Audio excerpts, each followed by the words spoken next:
Та шинэ гар утас авахдаа хамгийн ихэнд юу хийдэг вэ? Яаж ажилтгийг нь судална?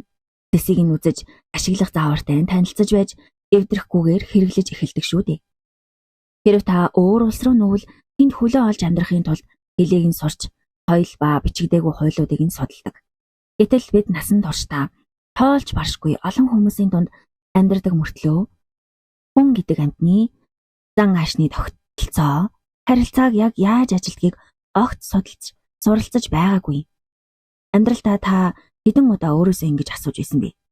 Тэр яагаад гинт над руу дайрах болов? Яагаад миний итгэлийг эвдэж араас хутгалав? Миний буруу байсан юм болов уу? Бидэнд үүнийг сургуульд хинч заагаагүй. Эцэг эх ч заагаагүй. Гол үнэн нь бидний эцэг эхэд ч гэсэн хүмүүсийг таних гарын авлага байгаагүй. Бид нарийн сэтгэц бүхий хүмүүсийн ертөнцид юу ч мэдгүй сохор шидэгцэн хэвэр. Роберт Грини өөрийн хүний мөн чанарын хуйлуу номын өргөтгөл хэсэгт нэгэн тодорхой амлалтыг өгдөг. Та хүний мөн чанарыг нэгэнт ойлгоод авчихвал дахин хизээж ийм гинэн асуултуудыг өөртөө тавих шаардлагагүй болно гэж. Өөрөөр хэлбэл босны урвалт, хортой зан чанар, дал төрөнгөйллийг та алсад байхад нь л урьдчилан харж чаддаг болно гэж бичсэн байдаг юм. Хэрв та хүний мөн чанарын эдгээр нарийн системүүдийг илүү сайн судлахыг хүсвэл миний суваг дээрх контентыг заавал нөхөж үзээрэй. Амьдралд хэрэгтэй хамгийн чухал чадруудын нэг болох хүмүүсийг ном шиг уншиж, тэдний жинхэнэ зан чанарыг таньж, тэнд итгэж болохыг хэрхэн мэдэх вүлээ гэдэг сэдв рүү одоо хамтдаа орцгоё. Хүмүүсийг ном шиг унших, жинхэнэ зан чанарыг нь таних нь. Өдөр бүр хүмүүс өөрсдийгөө яг хэн бэ гэдгийг танд харуулж байдаг. Гэхдээ үгээрээ биш юм. Үгийг удирдахад их амархан. Ямар ч хүн төгс сэтгэл үлдээхийн тулд хэлэх үгээ бэлдэж, тоордож, сайтар сонгож чаднаа. Харин үйлдэл бол өөр. Үйлдэл нь тасралтгүй зан төлөвийг шаарддаг бөгөөд ийм тогтвортой байдлыг олон дахин хуурамчаар жүжиглэж чадах хүн маш цөөхөн байдаг гинэ. Хэрв та хэн нэгэнд итгэхээс өмнө тэднийг ном шиг уншиж сурахыг хүсвэл хамгийн анхны хичээл маш энгийн боловч хүчтэй гин. Хүмүүсийн амлалтанд итгэхээ болж тэдний дахин гаргаж буй зан чанарын, өөрөөр хэлбэл зан төлөвийн тэм маягийг судалж эхлэх хэрэгтэй гин. Хүн заавал өөрийнхөө зан чанарыг дахин давтах ба энэ нь өөрийн мэдлэгөө үйлддэг батлагдсан загвар болж эхэлдэг байх нэ. Хүний мөн чанар нь өөрийгөө үгээр илэрхийлэхээс хамаагүй өмнө өдөр тутмын үйлдэлээр хэдийн илчлэгдсэн байдаг гин. Роберт Грини зааснаар хамгийн ухаалаг ажиглагчид бусдын гадаад сэтгэл татан байдал хизээж автдаггүй. Анхны сэтгэл бол зүгээр л баг, жүжиглэлт байдаг гэдгийг тэд ойлгодог. Ихэнх хүмүүс бусад харуулахыг хүссэн төгс хувилбараа өөрөө ч мэдлгүй гаргасан байдаг. Тэд инээмсэглэж, таныг магтан, үзэл бодолтойд нь санал нэгдэж, таны сонсохыг хүссэн үгийг яг хэлж чаднаа. Энэ нь тэднийг заавал худалч гэсэн үг биш л дээ. Ердийн л хүн бүр дэлхийн ертөнцид өөрийнхөө сайн талыг харуулахыг хичээж байдаг жирийн л нэг үзэгдэл юм. Харин хамгийн том алдаа бол тэр харуулж буй дүр зургийн цаадах бодит нотлохоог харалгүйгээр шууд итгэх явдал юм. Хамгийн ухаалаг хүмүүс сайхан яриан дээр итгэлцлийг хизээж барьдаггүй. Харин цаг хугацааны явцад батлагдсан доктортой үйлдэлүүд дээр итгэлийг бий болгодог байх нь. Хин нэгэн чи надад итгэж болно гэж хэлэх ямар амархан гэдгийг та нэг бодоод үзтээ. Энэ дөрвөн үгийг хэлэхэд ямар ч хүчин чармаалт хэрэггүй. Гэвч үүнийг бодитоор батлахын тулд маш олон нөхцөл байдал, төвчээр, үнэнд шударга байдал, хариуцлага болон доктортой чанар шаардлаганаа. Амлалтаас илүүтэй үйлдэлжийн дардгийн шалтгаан нь энэ юм. Ямар ч шалгуургүй, амар тайван байхад хинч амлалт өгч чадна. Харин жинхэнэ зан чанар гэдэг нь тэрхүү амлалтаа биелүүлэхийн тулд ямар нэгэн хохирол, золиос гаргах шаардлагатай үед л харагданаа. Иймээс хүмүүсийг уншиж сурах нь сэтгэл хөдлөлөөс биш, ажиглалтаас эхэлдэг байх нэ. Хэн нэгний хэлсэн үгэнд итгэхээс өмнө өөрөөсөө нэг асуулт асуу. Тэд дахин ямар үйлдэл гаргадаг вэ? Нэг удаагийн тохиолдлоос илүүтэй дахин давтагддаг зан төлөв нь хувь хүний зан чанарыг хавьгүй үнэн зөв илчилдэг байх нь. Олон хүн бодит байдал биш, харин тухайн хүний боломжинд нь дууралдаг учраас хууртнаа. Тэд уран зориг өгсөн сайхан үгийг сонсож, гэрэлтэй ирээдүг төсөөлөн хангалттай нотлогоо цуглуулахаас өмнө тухайн хүнд итгэж эхэлнэ. Сэтгэл хөдлөл нь логик сэтгэлээс илүү хурдан хөдөлдөг тул бид ийм алдаа гаргадаг байх нь. Бидэнд хэн нэгэн таалагдах үед бидний тарих тэднийг зөвтгөх шалтгаан сайн талуудыг нь автоматар хайж, аюулын тохионууд сануулгах тохиог харанхуугаар өнгөрөөдөг байхны. Роберт Грин бидэнд сануулдаг. Хэрв сэтгэл хөдлөлтөө захирагдвал бидний эрүүл ухаан манантаж бодит ажиглалтыг хаадаг юм. Тиймээс хамгийн ухаалаг арга барил бол тайван удаан байх юм. Хэн бэ гэдгийг нь яаран шийдэхийн ажил тэдэнд өөрсдийгөө байгалийн чамаараа илчлэх цаг хугацааг олго. Итгэж болох хүний хамгийн тод шинж чанаруудын нэг бол тогтвортой байдал. Тэдний үйлдэл хэлсэн үгтийн таарч байгаа эсхийг нэг удаа биш дахин ажигла. Тэд таны цагийг хүнддэгдэг гэж хэлснийхэн дараа үнэхээр цаг баримталж байна уу? Жижиг амлалтыг том амлалт чигээ чанд биелүүлж байна уу? Худал ярахад илүү амархан байхад ч тэд үнэн ч хийж чадаж байна уу? Энэ деталууд анх харахад жижиг сажиг мэт санагдавч нийлээд нэгэн том хэм маягийг бүрдүүлдэг байхны. Харин энэхүү хэм маяг нь хүнийг үнэхээр тодорхойлдог зүйл юм. Нэг удаагийн сайн үйлдэл заримдаа санамсаргүй байж болно. Харин дахин давтагдах үйлдэл бол жинхэнэ зан чанар юм. Дахин давтагдах хэм маягийг судлах нь маш чухал байдгийн өөр нэг шалтгаан бий. Ихэнх хүмүүс хуурамч дүрээ зөвхөн богино хугацаанд л хадгалж чадна. Бусдын хараанд ор байгаагаа мэдэж байхдаа тэд төвчээртэй, өөртөө итгэлтэй эсвэл үнэнч харагдаж чадна. Гэвч хуурамч занж чанарыг хадгалах нь асар их эрч хүч шаарддаг юм. Эцэст нь тэдний жинхэнэ дадал зуршил нь бэлдсэн жүжиглэлтийг орлож эхэлдэг. Төвчээргүй хүн төвчээрээ алдаж, үнэнч бос хүн шалтак тавьж, хуваа хичээсэн хүн эцэст нь өөрийн ашиг сонирхлыг хамгийн ихэнд тавьж эхэлнэ. Хүний мөн чанар үргэлж амар тайван байдлыг эрэлхийлдэг бөгөөд өөр хүн болж жүжиглэх нь асар их ядаргаатай ажил гин. Иймээс таамаглахаас илүү ажиглалтыг сонгосон хүнд цаг хугацаа хамгийн том холбоотон болж өгнө. Тийм ч учраас үнэхээр ухаалаг хүмүүс хэн нэгэнд хурдан итгэх гэж хизээж яардаггүй байх нь. Төвчээртэй байх нь таныг дэмий урам хугарахаас хамгаалдаг гэдгийг тэд сайн ойлгоно. Хэн нэгнийг үнэнч эсвэл итгэлтэй гэж шашгалахаас урьдч тэд сэмхэн мэдээлэл цоглуулдаг. Тэр хүн амжилт бүтлгүйтэл тухгүй байдал болон санал зөвлөлтөнд хэрхэн хариу үйлдэл үзүүлж байгааг анхаардаг байна. Ажиглагч хүн өнөөдрийн хэлсэн үгэнд нь төөрхийн оронд өнөөдрийн үйлдэлийг өчигдрийн үйлдэлтэй нь харьцуулдаг гин. Энэ хандлага нь тэднийг пессимист бүх зүйлд с ิจ гч болгож байгаа юм бишээ. Харин тэднийг ухаалаг хэрэг явдлыг гүн хардаг болгож байгаа юм. Тэд хүмүүсээс мууг хүлээгээгүй. Ердөө л чухал шийдвэр гаргахаас өмнө бодит байдлыг өөрөө илчлэгдэх боломжийг олгож байгаа хэрэг гин. Хүмүүсийн гаргадаг өөр нэг алдаа бол гадаад сэтгэл татан байдал буюу харизмд хууртаж бодит нотлохоог орхигдуулах явдал юм аа. Сэтгэл татам зан нь сэтгэл зүйн тухтай байдлыг үүсгдэг учраас аюултай. Өөртөө итгэлтэй, харизмтай хүн танд өөрийгөө чухал хүн мэт мэдрүүлж, богино хугацаанд дотн сэтгэлд төрүүлж чаддаг байна. Гэвч сэтгэл татам байдал ба жинхэнэ зан чанар хоёр маш өөр зүйл. Зарим нэг хамгийн итгэлд авах хүмүүс даруухан, чимээгүй байдаг болон зарим нэг хамгийн итгэн үнэмшүүлэх чадвартай хүмүүс сэтгэл татам зан чанарынхаа цаана хуваа хичээсэн далд санаагаа нууж байдаг. Тиймээс Роберт Грин хүмүүсийг хинч хараагүй байх үед юуг дахин сонгож байгааг нь ажиглахыг зөвлөдөг гин. Зан чанар гэдэг нь олон нийтийн өмнө жүжиглэж байгаа жүжиглэлт биш. Зан чанар гэдэг нь хинч хараагүй байхад дахин хийдэг тэр зуршил юм. Та хүмүүсийн хэм маягийг судалж эхлэх тусам бусны манипуляцид автах нь багасна. Та зөвхөн сэтгэл хөдлөлдөө дурлан шийдвэр гаргахаа болно. Уг болон үйлдэлийн хоорондох зөрчил, бэлдгүү олон амлалт, уучлалт хүссэн ч дахин давтагддаг муу зуршлуудыг та харж эхэлнэ. Тэр хүн итгэж болохоор харагдаж байна уу гэж асуухын оронд түүний үйлдэл миний итгэлийг хүлээхээр хэмжээний тогтвортой байж чадсан уу гэж асууж эхлээрэй. Энэ нэгэн үнцгийн өөрчлөлт бүх зүйлийг өөрчилнө. Энэ нь таны амар тайван байдал, цаг хугацаа болон сэтгэл зүйг хамгаалах учиртай юм. Хүмүүсийг уншиж сорно гэдэг нь учирсан хүн бүрээ сэжиглэн гэсэн үг биш.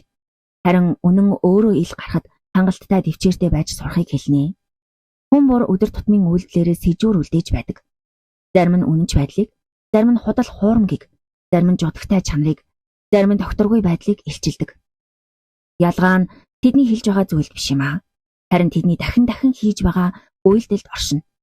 Та амлалт биш, хэм маягт анхаарал хандуулж эхэлмэгц. Гадаад төрхөнд итгэхээ болж бодит байдлыг ойлгож эхэлдэг байх нь. Амлалтанд биш үйлдэлийн хэм маягт анхаарахыг сурсны дараа хичээл бүрч гүн гүнзгий үннийг нээдэг.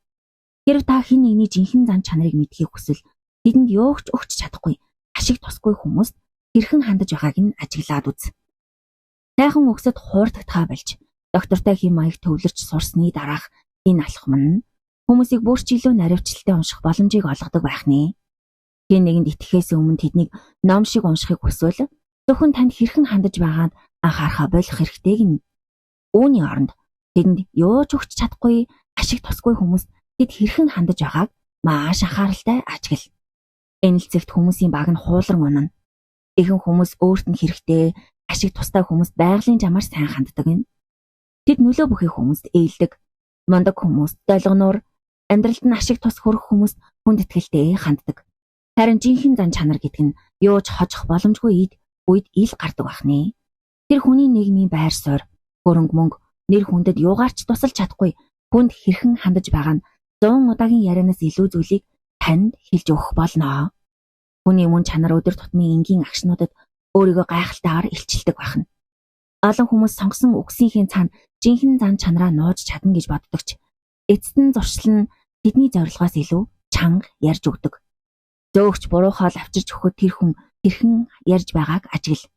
Тэд үйлчлэгч, хамгаалагч эсвэл зам асууж буй хүнд хэрхэн хариулж байгааг анхаар.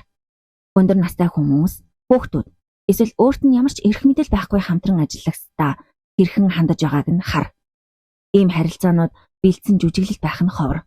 Тэд маш байгалийнхаараа зан аашаа гаргадаг бөгөөд энэ нь тухайн хүний бусдад хандах жинхэнэ хандлагыг илчилж өгдөг гэдгийг санах хэрэгтэй. Хэн нэгэнд итгэхээс өмнө хүмүүсийн гаргадаг хамгийн том алдаануудын нэг бол зөвхөн өөрт нь яаж хандаж байгаагаар нь тухайн хүнийг дүгнэх явдал гин. Энэ нь аюултай төөрөгдлийг үүсгэх болно. Хэрв хэн нэг нь таны нөхөрлөл, хайр дурлал, үнэн чадал эсвэл дэмжлэгийг авахыг хүсч ивэл тэд таны өмнө хамгийн сайн дүрээ бүтээх болно. Тэд таныг магтаж, танд цаг зав гаргаж, таны хэлсэн бүхнийг сонирхож байгаа мэт харагдана. Гэвч энэ үйлдэл нь тэднийг яг хэн бэ гэдгийг маш бага илэрхийлдэг юм аа. Ашиг тус, шагналын хариу хүлээж байгаа үед хинч сайн хүн болж чадна шүү дээ. Харин жинхэнэ асуулт бол өөр юм. Тэдэнд авах юм юу ч байхгүй үед тэд хэрхэн аашлах вэ? Энэ асуултын хариулт таныг буруу хүнд итгэхээс хамгаалах юм. Олон хүмүүсийн анзааралгүй өнгөрөөдөг жижиг хүндэтгэлийн бос үйлдэлүүд анхаарал хандуул. Энэ хүн бусдын яриаг тасалдаг хэрнээ өөрөө ярихаар бүгдийг сонсхийг шаарддаг. Тэд чинэлэг нөлөө бүхий хүмүүст ээлдэг харагдаж үйлчлэгээний ажилтнуудад төвчээргүй ханддаг.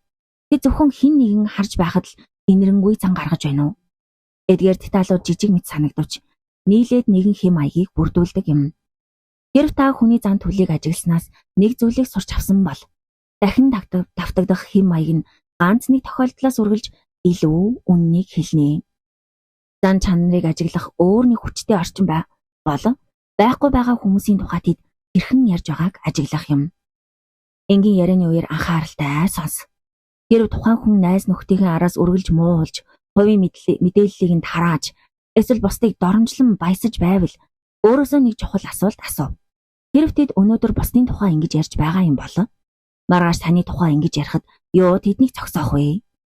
Олон хүмүүс өөрийгөө бусдаас өөр, онцгой гэж боддог учраас энэ сануулгыг чихнийхээ хажуугаар өнгөрөөдөг.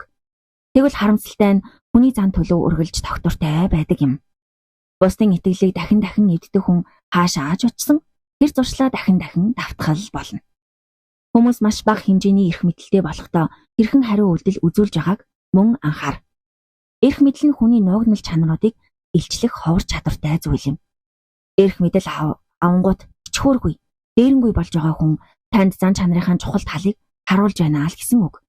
Тэд бусдад таалагдах гэж хичээж байхдаа тэр дээрэнгүй зангаа нууж чадсан байж болно. Харин эрх мэдэл нь тэдэнд дүрээ хадгалах шаардлагагүй болгосон хэрэг юм. Энэ нь хүмүүсийг өөр нөхцөл байдал ажиглах нь яагаад тийм үн цэнтэй байдгийн шалтгаан юм. Та олон өөр орчинд ажиглах тусам зураглал улам тодорхой болно. Энэ явцад төвчээр бол таны хамгийн том давуу тал юм. Олон хүмүүс анхны сэтгэл нь хөдлөөд хурдан итгэх гэж яардаг. Сэтгэл хөдлөл нь логик дүгнэлтийн богино холболтыг үүсгэдэг. Тэд нотлохоо цуглуулахын оронд мэдрэмжиндээ дурлана. Гэвч хүмүүсийг ном шиг уншихад хурдаас харуулах шаардлагатай. Тухайн хүн гэр бүлийн гишүүд, хамт олон, танихгүй хүмүүс болон өөртөө санал зөрөлдөж буй хүмүүстэйгээ хэрхэн харилцаж байгааг ажиглахад хангалттай цаг хугацаа олго. Нэг удаагийн харилцаа төөрөгдүүлж болох ч Дахин ажигласан ажиглалд хизээж төөрөгдүүлдэггүй гин. Үнэн үргэлж давтагддаг зантай. Мөн ганц нэг удаагийн алдаа болон тогтсон зуршил хоёрын хооронд том ялгаа бий. Хүн бүрт хэцүү өдрүүд тохиолдно. Хэн нэгэн стресс эсвэл ядралтаас болоод нэг удаа төвчээр алдаж болно. Тэр ганц агшин тэднийг тодорхойлох ёсгүй гэдгийг санаарай.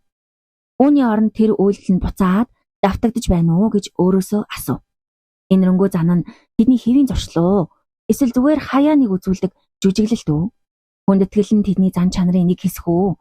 Эсвэл нөхцөл байдал өөрчлөгдөхөд алга болчихдог зүйл үү?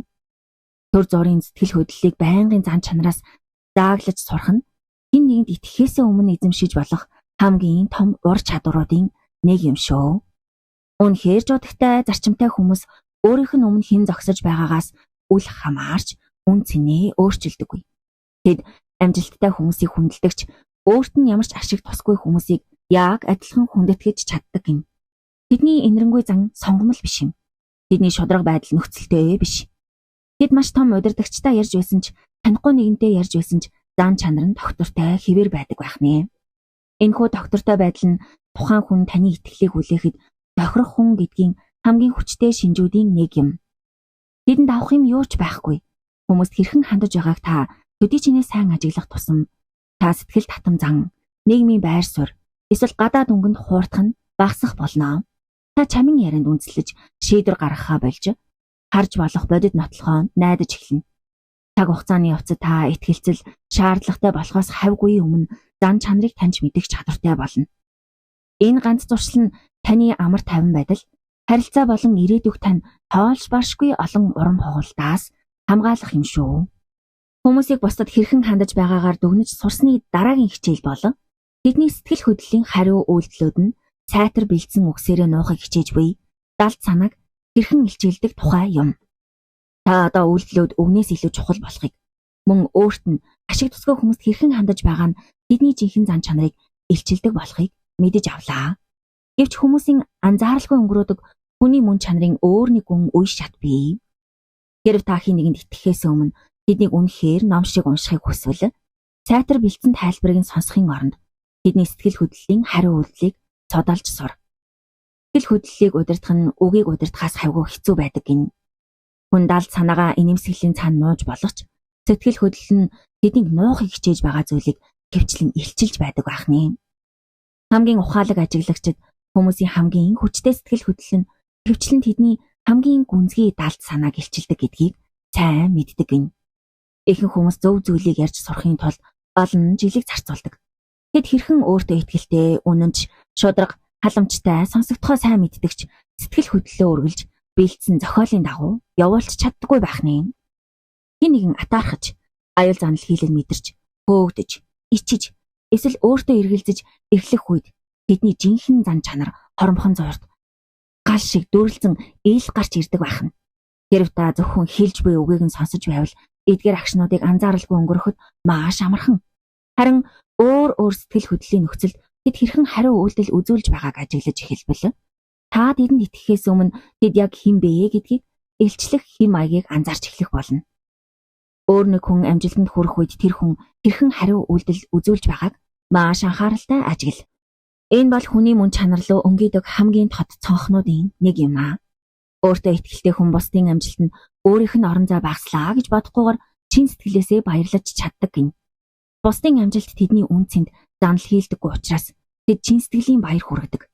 Харин өөртөө эргэлзээтэй дотоод сэтгэлийн асуудалтай хүн тэс өөр хариу үйлдэл үзүүлнэ. Тэд баярлаж байгаа мэт жүжиглэх боловч ярианы сэдвийг шууд өөрчилнө. Эсвэл тухайн хүний амжилтыг жижигсгэж шүүмжилж тэмч гайхалтай зүйл биш гэх шалтгааныг хайж эхлэн гин. Заримдаа тэд атаархлаа зөвлөгөө эсвэл тоглоом наадмын цаана нуудаг. Эдгээр хариу үйлдэлүүд нь урьдчилан төлөвлөгдсөн байх нь ховор. Энэ бол тэдний нуугдмал мэдрэмжийг чимээгүйхэн илчилж буй сэтгэл хөдлөлийн агшин юм. Хэрв хэн нэгэн бусдын амжилтанд баярлаж чадахгүй зовж байвал өөрийнхөө ирээдүйн ялалт амжилтыг тэдэнд итгэж даатгахаас өмнө маш болгоомжтой бай. Анхаарах ёстой өөр нэг сэтгэл хөдлөл бол хамгаалах хариу үйлдэл буюу хамгаалалтын систем юм аа. Хүн бүр алдаа гаргадагч хүн бүр түүндээ адилхан хариу үйлдэл үзүүлдэггүй. Итгэж болох хүндэтгэлтэй хүн зүй бүрээр шүүмжлэл хүлээж авахдаа эвгүй мэдрэмж авч болох ч Гэвчлэн өөрийн үйлдэлийг эргэн харж тунгаан бодоход бэлэн байдаг байна. Харин хариуцлагаас үргэлж зогтдог хүн шууд л шалтак тавьж, бусдыг буруутгаж, эсвэл уурлаж эхэлнэ. Тэд үннийг олж харахаас илүүтэй өөрийнхөө гадаад дүр төрхийг хамгаалахын тулд яриа бүрийг тул ам болгон хувиргаж чаддаг гин. Хэрв хүн жижиг алдаан дээр хариуцлага хүлээж чадахгүй байгаа юм бол илүү том асуудал тулгарх үед хэрхэн хариу үйлдэл үзүүлэхийг нь төсөөлөд үзтээ.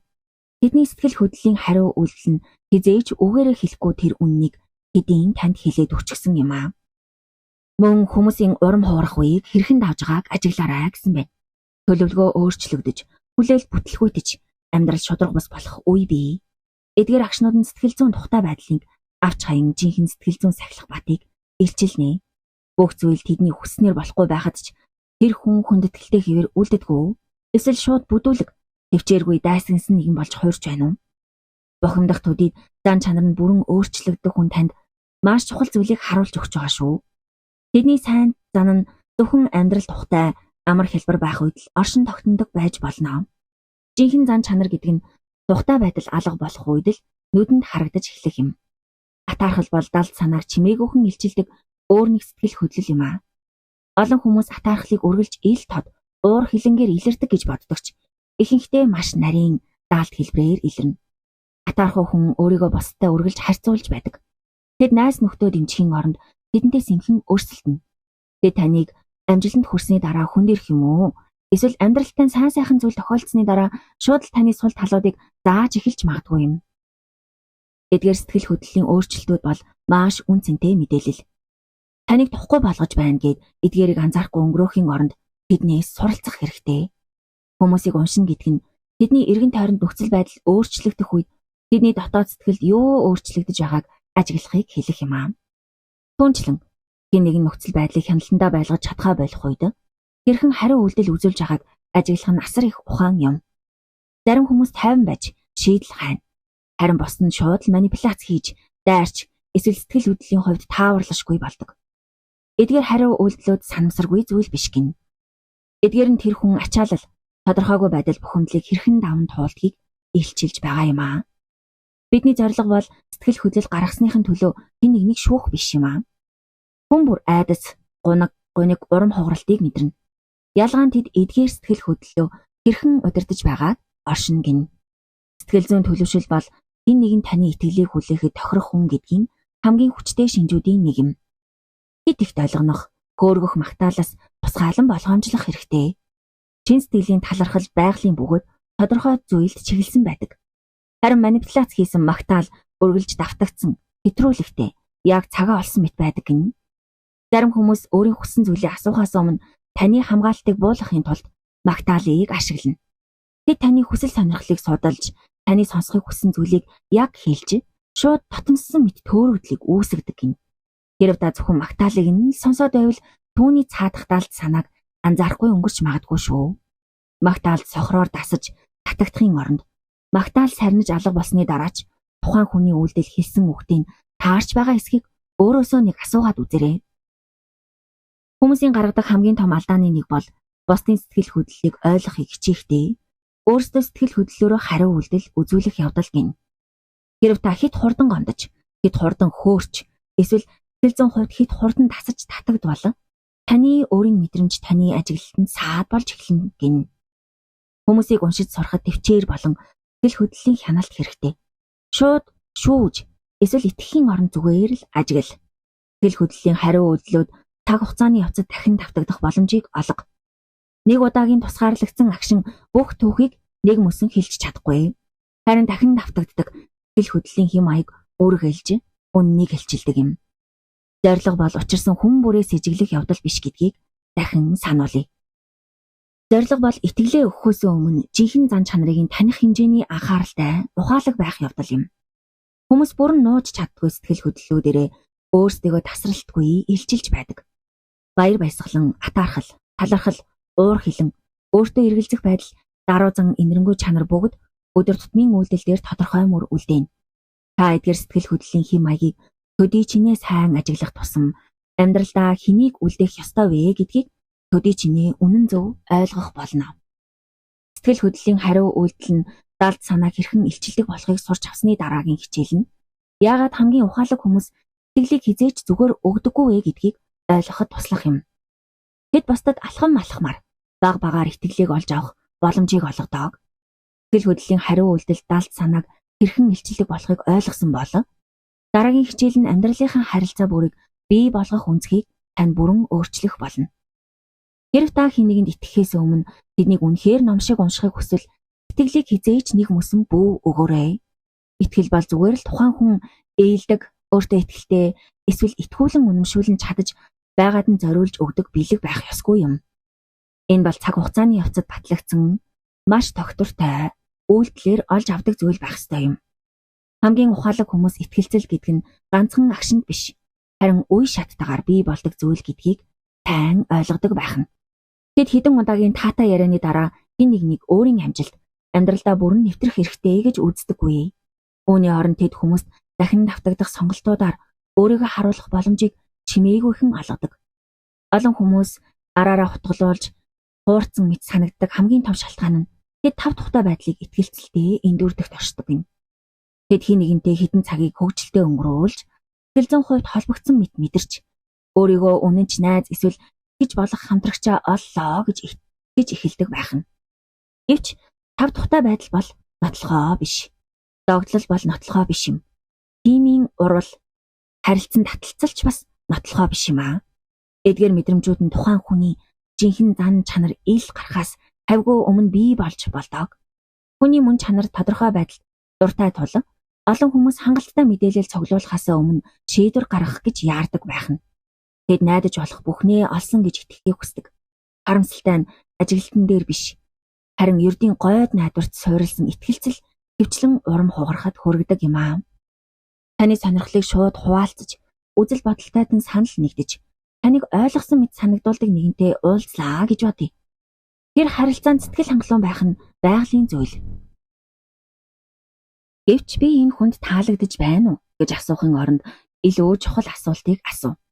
Тэд миний итгэлийг даах хэмжээний тогтвортой байж чадсан уу? Энэ энгийн шийдвэр таныг зөвхөн итгэл хөдлөлдөө тулгуурлан шийдвэр гаргахаас хамгаална гэсэн үг юм. Хүмүүсийг ном шиг уншихад төвчээр хэрэгтэй. Учир нь зан чанарыг ганцхан яриагаар үнэн зөв хэмжих боломжгүй. Зан чанар нь цаг хугацаа, доктортой байдал болон дахин давтагдах нөхцөл байдлуудаар илэрдэг. Таны эзэмшиж чадах хамгийн ухаалаг зуршлуудын нэг бол хүмүүст том хариуцлага хүлээлгэхээс өмнө найдвартай байдлаа харуулах жижиг боломжуудыг олгох юм. Тэд жижиг амлалтаа биелүүлж чадж байна уу гэдгийг анзаараарай. Хэрв залгана гэж амласан бол залгаж байна уу? Юм зээлж авсан бол шалтак тавилгүйгээр буцаагаад өгч чадаж байна уу? Алдаа гаргасан бол үнэнчээр хүлээн зөвшөөрч байна уу? Эсвэл шууд бусдыг буруутгаж эхэлж байна уу? Эдгээр жижиг агшнууд ач холбогдолгүй мэт санагдавч үнэндээ зан чанарыг шалгах хүчтэй сорилтууд юм. Жижиг хариуцлага дээр итгэл дааж чадахгүй байгаа хүмүүс хариуцлага нь томрох үед итгэл даах үз нэгэн болох нь юу л бол. Олон хүмүүс итгэлцэл гэдгийг хүн бүрийг хамгийн сайнаар төсөөлөх явдал гэж боддог гин. Бодит байдал дээр эрүүл итгэлцэл гэдэг нь бодит байдалд шийдвэрээ чиглүүлэхийг хэлдэг. Энэ нь сэжигч эсвэл гутранг болохыг шаардахгүй. Энэ нь ердөө л бодит нотлохоог харанхуугаар өнгөрөхөөс татгалзаж байна гэсэн үг юм аа. Хэрвээ нэгэн амлалтандаа дахин биелүүлэхгүй, тайлбаргүйгээр хоцорч, ярьсан зүйлээ өөрчилж, эсвэл зөвхөн тусламж хэрэгтэй үедээ л тань руу холбогдож ивэл эдгээр зан төлөвүүд нь заавал анхаарал татах ёстой. Алдаан сануулгах тохиолнууд харагдахгүй байсан биш юм аа. Харин таны сэтгэл хөдлөлт тэдгээрийг анзаарахгүй өнгөрөхийг ятгахсанд байдаг. Өөр нэг чухал зарчим бол таны итгэлцэл түр зур хязгаарлагдмал байх үед тухайн хүн хэрхэн хариу үйлдэл үзүүлж байгааг ажиглах юм. Сэтгэл зүйн хувьд төлөвшсөн хүмүүс итгэлцэлд цаг хугацаа хэрэгтэй гэдгийг сайн ойлгодог. Тэд таныг бэлэн болоогүй байхад хувийн мэдээлэлээ дэлгэхийг шаарддаггүй. Та тайван алгуур явахаар сонгосонд тэд гомдлохгүй. Үүний оронд тэд жинхэнэ харилцаа дарамтаар биш, харин тогтвортой байдлаар бий болдог гэдгийг мэддэг учраас таны хэмнэлийг хүндлэх юм. Манипуляц хийдэг хүмүүс ихэвчлэн өөрөөр ашигладаг байна.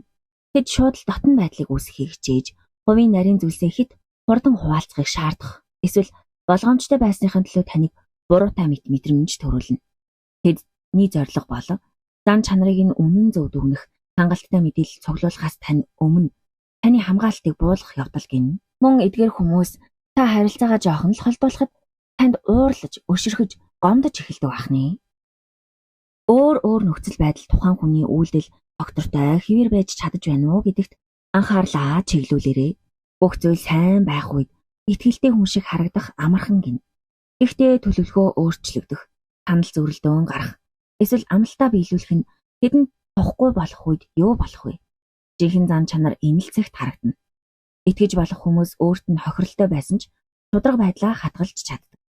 Тэдэнд ашиг тустай байхаас илүү зарчимтай байх нь чухал тул тэд хэлсэндээ хүрдэг юм. Амьдрал хэцүү болох төдий зарчмаасаа нэцдэг хүмүүс өөрсдийнх нь найдвартай байдал зөвхөн ашигтай нөхцөл байдлаас шууд хамаардаг болохыг илчилж өгнө. Тэвчээр бол таны хамгийн том хамгаалтуудын нэг юм. Олон хүмүүс боломжоо алдчихна гэж айдаг учраас харилцааг алгуур явуулахаас айдаг. Гэхдээ итгэлийг яаруулах нь хүлээгээс хайгуу том алдагдлыг хүргэнэ. Цаг хугацаа нуугдмал зуршлуудыг ил гаргаж ирэх болно. Энэ нь тогтолтын цаана орхигдохыг хичээсэн зөрчлүүдийг илчилдэг. Тэр хүний зан төлөв жинхэнэ чанарыг нь харуулж байна уу? Эсвэл төр зургийн жүжиглэлт үү гэдгийг мэдэх хангалттай туршлагыг танд олгоно. Үнэн гэдэг зүйл ажиглахад хангалттай төвчээртэй байж чадсан хүмүүс өөрийгөө илчилдэг гайхалтай шинж чанартай гин. Өөр нэг үн цэнтэй зуршил бол үгийг нотлохоноос тусгаарлах явдал юм. Хин нэгэн танд үнэнч, шударга эсвэл найдвартай гэж дахин хэлж магадгүй юм аа. Үйлдэлээр батлагдахгүй бол тэдгээр үс ямар ч утгагүй. Тухайн хүн өөрийгөө юу гэж бодож байгааг асуухын оронд тэдний өдөр тутмын сонголтууд юу хэлж байгааг ажиглаарай гин. Тэд таны тэл хязгаарыг тогтвортой хүндэтгэж байна уу? Тэд таны нууцыг хамгаалж байна уу? Хинч хараагүй байхад ч тэд найдвартай хэвээрээ байна уу? Үйлдэл нотлохоог бий болгодог. Уг хүлээлтийг бий болгодог. Ухаалаг хүмүүс итгэлийг зөвхөн нотлохоон дээр л барьдаг байх нэ. Итгэл гэдэг нь зүгээр л тухайн хүн хүссний төлөө таны өгөх ёстой үр биш гэдгийг санаарай. Энэ бол тэдний дахин найдвартай байдлаа харуулж байж олж авдаг зүйл юм. Энэ сэтгэлгээ нь таны хүйтэн цэвдэг болохгүйгээр амар тайван байдлыг тань хамгаална. Энэ сануулгах тохиог харанхуугаар өнгөрөөхгүй байхын зэрэгцээ утга учиртай харилцаанд нээлттэй хэвээр байх боломжийг олгоно. Цаг хугацааны явцад энэ хандлага нь найдвартай хүмүүсийг илүү үнэн зөв танихад тусдаг. Учир нь таны шийдвэр сэтгэл хөдлөлийн хөөрөл дээр биш, ажиглал дээр үндэслэгддэг байх нь. Шүүмжлэлгүйгээр шаардлагагүй уралдаас зайлсхийдэг хүмүүс бол асар их азтай хүмүүс биш. Тэд бол итгэлцэл бол мэдрэмж биш, харин үйл явц гэдгийг ойлгосон хүмүүс гин. Тэд мишээж харилцдагч тэл үнэмшлийг нь тэдний доктортой байдал тодорхойлохыг зөвшөөрнө. Ингэснээр тэд өөрийгөө баталж чадаагүй хүмүүст амьдралдаа бүрэн нэвтрэх эрх өгөхөөс зайлсхийв. Итгэлийг яагаад алхамаар олж авах ёстойг ойлгосны дараагийн хичээл нь дарамт шахалт хэрхэн тухтай байдлын цаана нуугдсан зан чанарыг илчилдэг болохыг харуулах болно гин.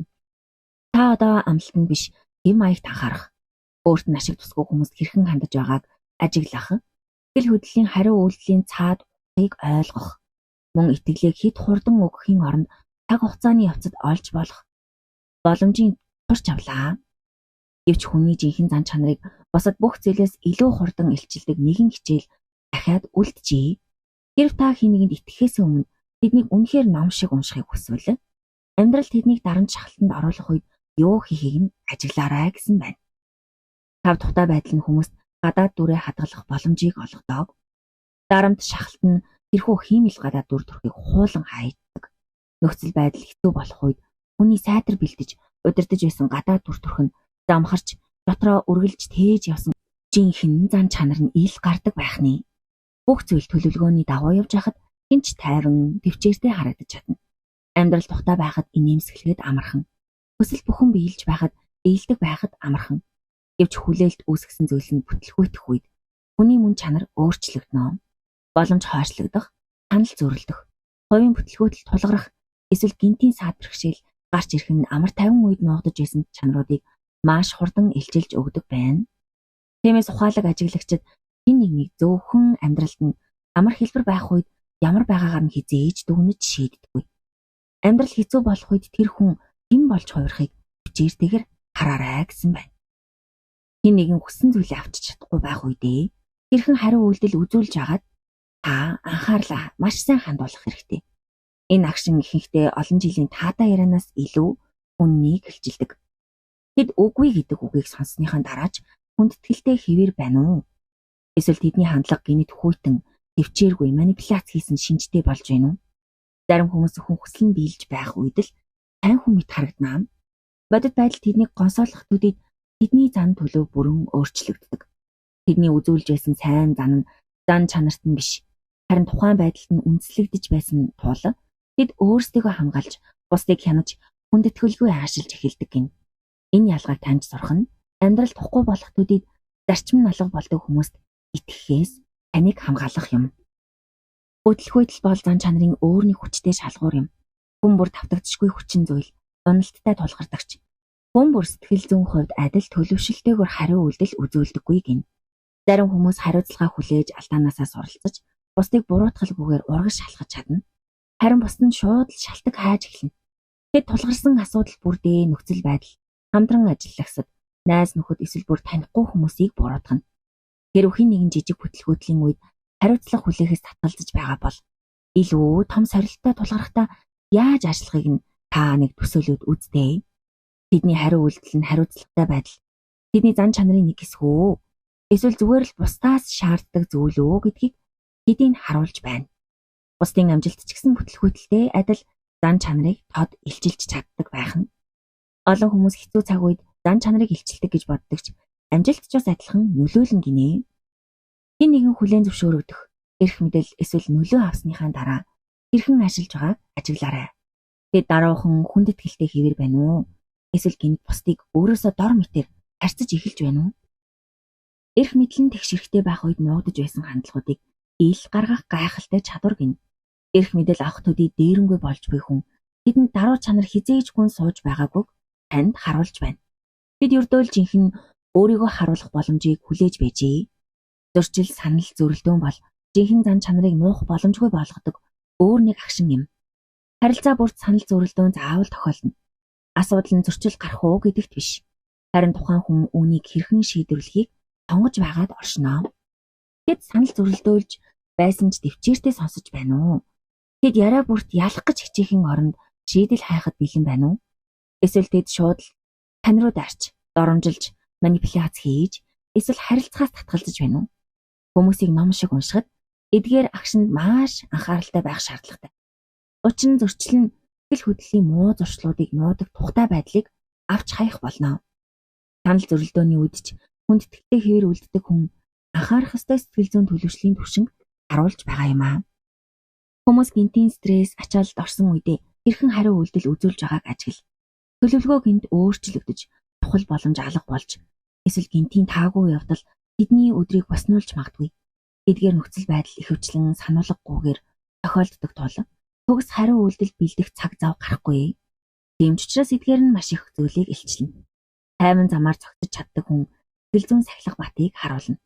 Харин шууд дайсагнаж, төвчээр алдаж, эсвэл хэрцгий болж буй хүн илүү тухтай үед харагддаггүй байсан сэтгэл зүйн докторгүй байдлаа илчилж байж болох юм аа. Өөр нэг чухал деталь бол дарамт шахалт ихсэх үед тухайн хүн үнэт зүйлээ хамгаалж үлддэггүй гэдэг явдал гин. Жудагтай, зарчимтай байдлын зөвхөн шударга байх нь тодорхой үнцэн тохирол шаардаж байх үед л жинхэнэ утгатай болдог. Юу ч эрсдэлд ороогүй байхад үннийг хэлэх амархан. Харин шударга байдал золиос шаардах үед тавьгүй хэцүү болно. Түргэн бөгөөд ашигтай замууд гараад ирэхэд ч тухайн хүн зарчимдаа үнэнч үлдэж байна уу гэдгийг та ажиглаарай. Тэд тухгүй болсон амлалтаа биелүүлж байна уу? Шударга ус байдлыг нь хинч анзаарахгүй байхад тэд шударга хэвээр байж чадаж байна уу? Зан чанарыг хялбар шийдвэрүүдээр хэмждэггүй. Түүнийг хэцүү шийдвэрүүдээр хэмждэг байна. Олон хүмүүсийн гаргадаг нэг алдаа бол хэцүү агшинд хэн нэгнийг өрөвдөхтөө тэр агшинд ил гарч буй зан төлөвийг нь анзаарахгүй өнгөрөх явдал гин. Энэрэнгүй сэтгэл чухалч гэсэн энэрэнгүй сэтгэл хизээж ажиглалтыг орлох ёсгүй. Хэцүү цаг үед хүн бүр ойлголцох хэрэгтэй ч хүнд хэцүү байдал нь дахин гаргах, бодол хуурмаг манипуляц, газлайтинг эсвэл хүндэтгэлгүй байдлыг зөвтгөх шалтгаан болох ёсгүй гин. Та хэн нэгний бэрхшээлийг ойлгож сэтгэл зүгээрээ дэмжиж болох ч хортой зан төлийн хэм маягийг нь харж таньж чаддаг байх ёстой байх нэ. Жинхэнэ ухаан бол энэрэнгүй сэтгэлийг тодорхой, эрүүл шүүмжлэлтэй тэнцвэржүүлж чаддгаас гардаг гинэ. Дарамт шахалт дор хүмүүсийг анхааралтай ажиглах тусам та Анхны сэтгэлд хамааралтай байхаа болно. Та хэн нэгний олон нийтийн өмнө гаргадаг дүр төрх нь тэдний далд зан чанарыг бүрэн төлөөлнө гэж бодохоо болно. Үүний оронд та хэцүү нөхцөл байдал, амар тайван цагт нуугдмал байдаг зан чанаруудыг илчлэх боломжийг олгох юм. Цаг хугацааны явцад энэ зуршил таны дүгнэлтийг бэхжүүлнэ. Учир нь та төр зургийн жүжиглэлтийг биш, зуртай чанарыг таньж эхлэх юм. Урт хугацааны итгэлийг олж авдаг хүмүүс бол амьдрал амар хэлбэр байхад төгс харагддаг хүмүүс биш.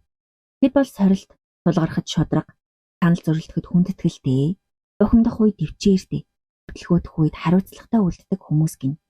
Дарамт шахалт эдгээр чанаруудыг шинээр бий болгохгүй.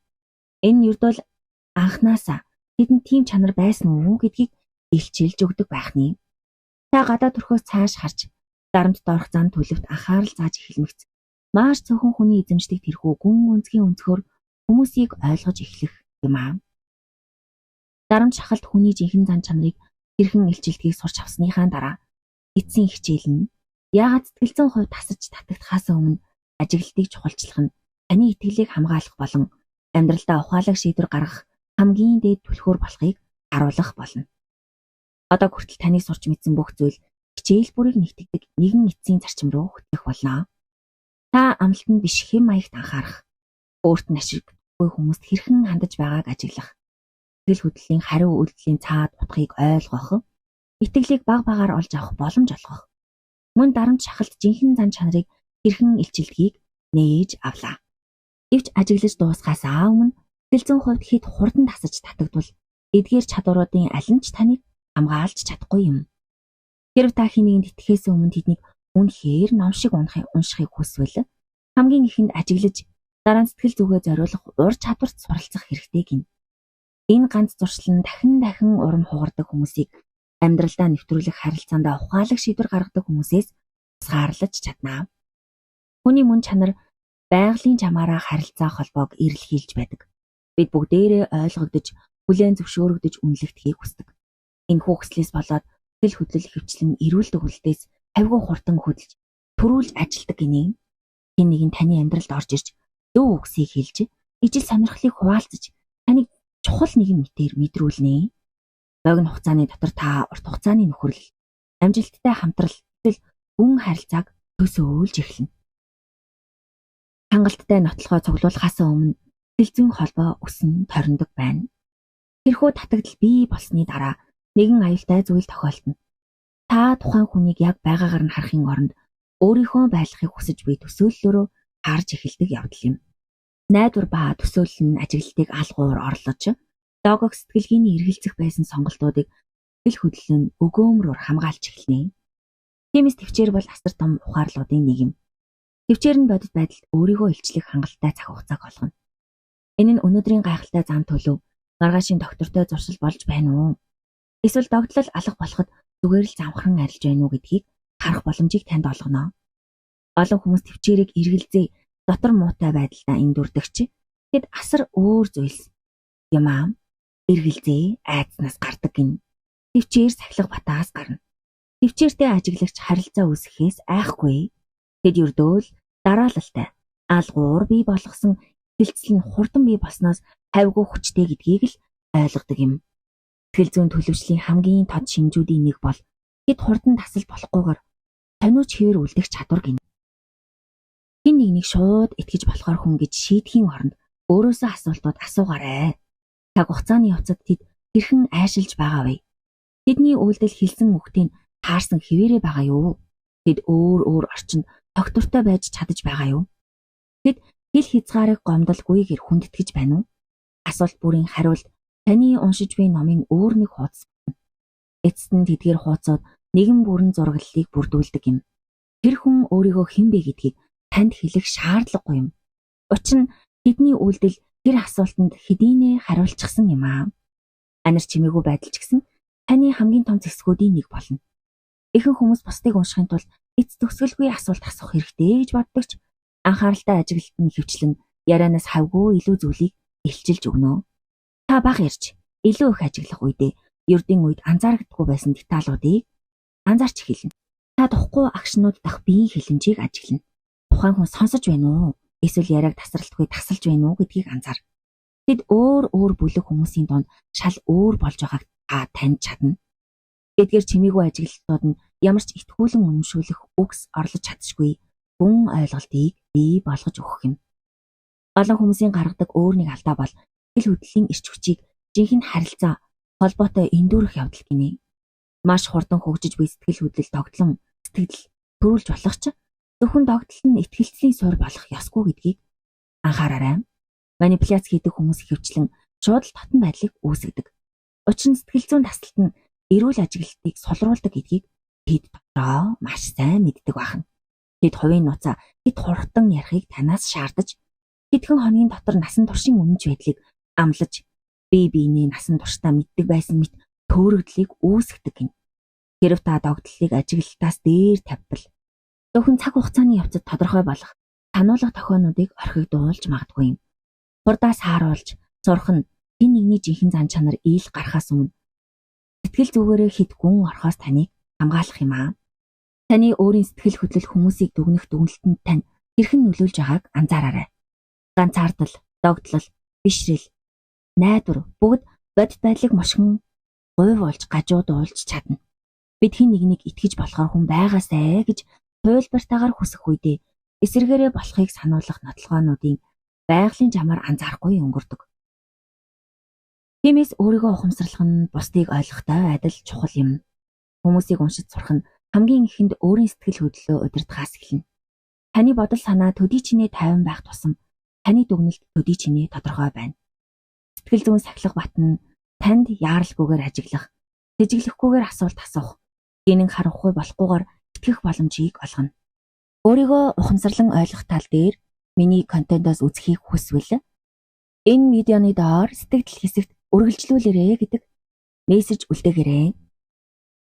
Олон хүмүүсийн орхигдуулдаг өөр нэг чухал үнэн бий. Таны амьдралд орж ирсэн хүн бүр таны амьдрал үрд үлдэх эрхтэй биш гинэ. Зарим хүмүүс насан туршийн хамтрагч болохоос илүүтэй сургамж, хичээл өгөх зорилгоор орж ирнэ.